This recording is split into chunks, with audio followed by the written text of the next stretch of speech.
Yeshua connected the law of God that he said he was not abolishing, but he was going to do, actively do. He connected them to the heaven and the earth.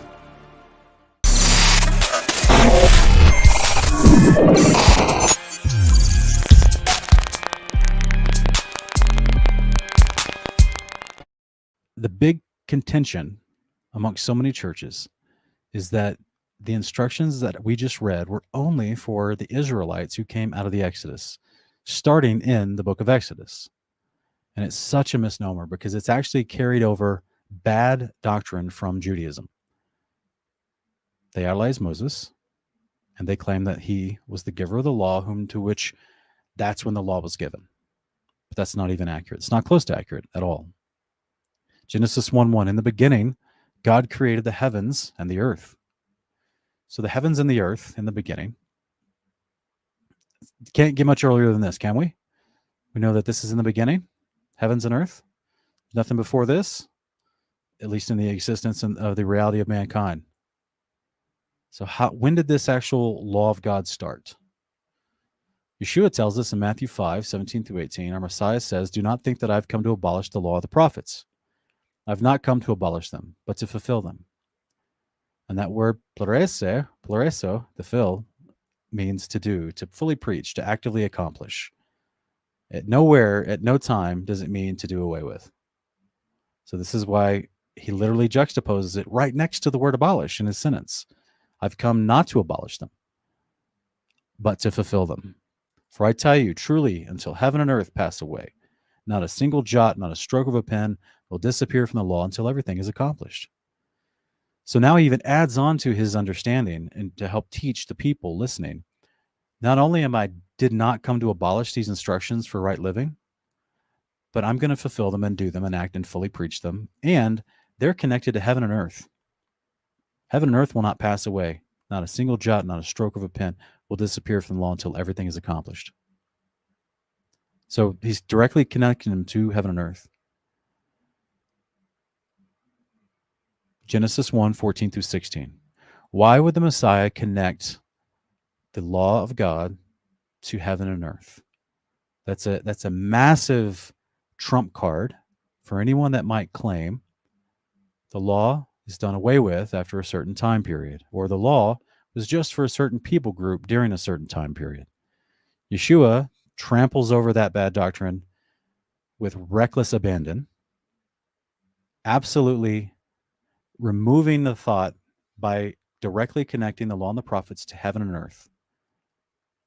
Well, and why? But there's a reason why, because the law is connected to heaven and earth. It's how this place was made, and the instructions on how to behave within this place is connected to the longevity of this place. Genesis 1:14-16 says, "And God said, let there be lights in the firmament of the heaven to distinguish between the day and the night. Let them be signs to mark the seasons." And this word in the Hebrew is the Moedim. This means the festivals. And some translations will even have festival there because they know what this word means in the Hebrew. "And to mark the days and years. Let them serve as lights in the firmament of the heaven to shine upon the earth." And it was so. God made two great lights, the greater light to rule the day, the lesser light to rule the night. And he made the stars as well. So this word, Strong's 4150, it's the moed. It's a word for the appointed time, a place, or meeting. It's an appointed time. This is what this moedim word in Genesis 1:14 means.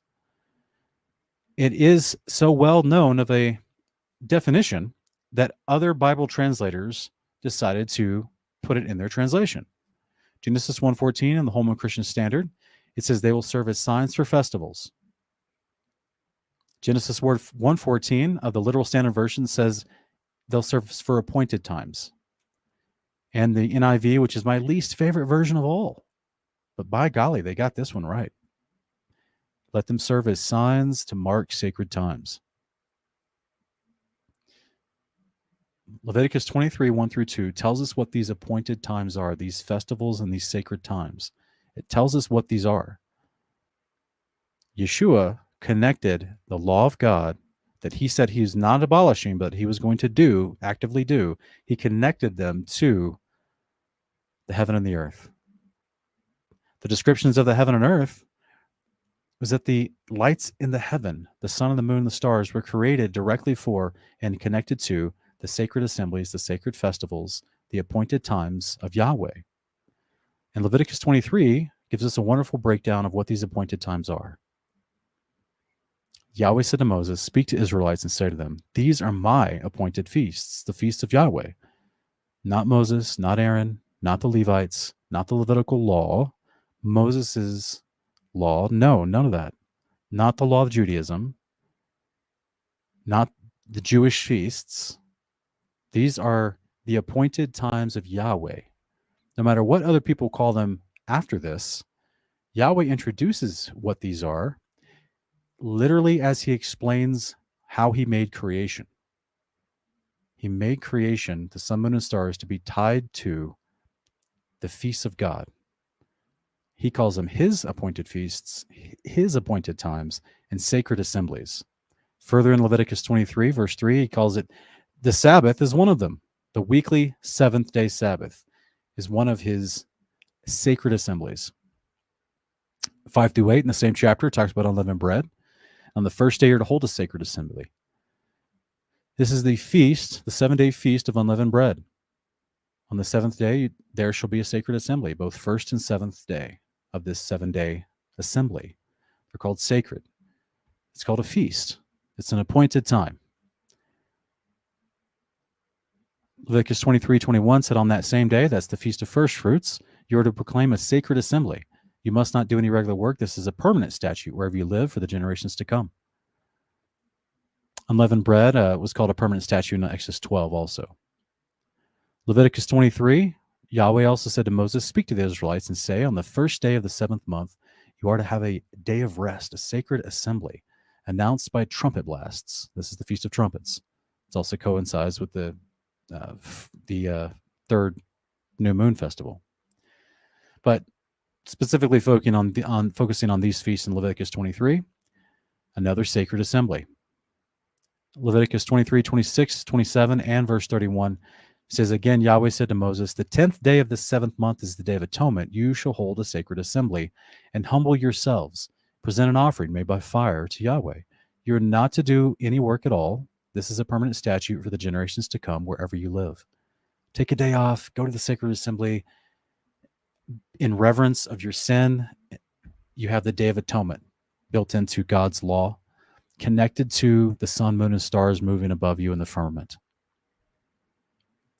Leviticus 23, 33, and 36. And Yahweh said to Moses, speak to the Israelites and say, on the 15th day of the 7th month of the Feast of Tabernacles, to Yahweh begins, and it continues for 7 days. On the first day there shall be a sacred assembly. You must not do any regular work. And I love that. I love the regular work part, right? So many people like to say, what can I do on the Sabbath? Guys, Sabbath is about your regular job. You take off of your vocation. Whatever you do for money in your life, if it's not tied some way, somehow to ministering, or, like Yeshua says, that the priests minister in the temple, but are held guiltless because they violate the Sabbath by default. So therefore, they're still held guiltless because they're doing good on the Sabbath. They're helping people understand God, come worship God at his house, and teach the law of God for right behavior. So on the first day, there shall be a sacred assembly. You must not do any regular work. For 7 days, you're to present an offering made by fire to Yahweh. On the 8th day, you're to hold a sacred assembly and present an offering made by fire to Yahweh. It is a solemn assembly. You must not do any regular work. Pretty amazing.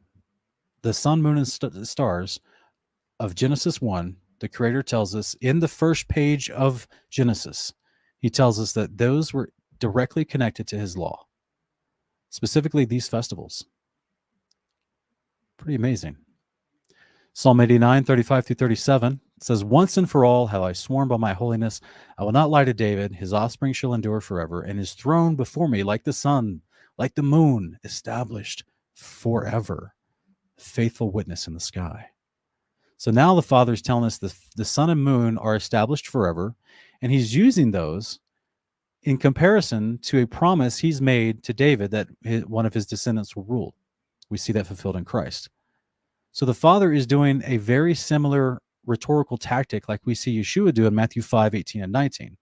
He's taking something that is built to last forever, established forever, sun, moon, and stars, and he's comparing them to a promise. Yeshua compares the sun, moon, and stars to the law of God. So now do we see this is why I call it rhetoric, because it's a sense of a rhetorical statement. When Yeshua says, until heaven and earth have passed away, not one jot or tittle or stroke of the pen will pass away from the law. Because guess what? Anyone that's read the Old Testament, when Yeshua is speaking at that point, knows the sun and moon are never going away. And so when people ask and they'll say, what about Revelation 21, Sean? I thought Revelation 21 was saying that in the New Jerusalem there'll be no sun and moon. Yes, inside the New Jerusalem, which is a defined parameters given to you in the context of the very chapter, approximately 1,500 miles squared, give or take. That's a large piece of land. It's like a continent size, but that's not the whole breadth of the plane of the earth. So that specific heavenly country is coming down out of heaven to sit between the Euphrates and the Nile, the land of promise, to Abraham, part of the covenant. And inside that place, inside that heavenly country, that city who's built by God, whose architect and builder is God, the sun and moon, it won't need the light to shine down in there because it'll be illumined by God. But outside the city is still the earth. Still lots of other room underneath this firmament in this land. And sun and moon are still be in their circuits above, shining down for signs and seasons, which are called eternal, right? Because we just read those festivals, those sacred times, those assemblies in Leviticus 23. They were called permanent statutes forever, for all generations to come. And those are connected to the sun, moon, and stars, which are established forever. Yahweh's law, not one jot or tittle will pass away till all has been accomplished. Even when all has been accomplished, sun, moon, and stars still here. Festivals of God still here.